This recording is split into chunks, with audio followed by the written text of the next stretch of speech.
In this video, I will be showing you how to fix Roblox game not starting. First, you need to make sure that you're logged into your account. Now, how to know if your Roblox is not working? Then you can see it here. There must be a problem when it comes to launching, downloading, and opening your game. Now, how to fix this one? First, you need to type apps, and then you can see here add or remove programs, and you can click that. So here you can see lots of programs that you have installed in your computer. So all you have to do is to look for Roblox, search for Roblox here, and then it will appear in this side. So all you have to do is to uninstall the Roblox game. By clicking these dots here, click uninstall. Now wait for your Roblox to be uninstalled.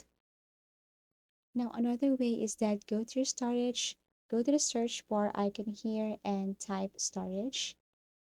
Scroll down and kind of click storage settings. And as you can see here, you need to click temporary files and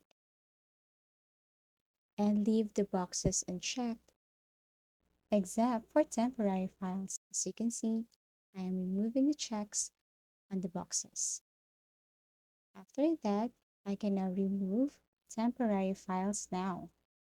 If done, you can see it up here if the files are successfully removed. Now go to Roblox and install the name again by going to web browser, type Roblox, and then here it is.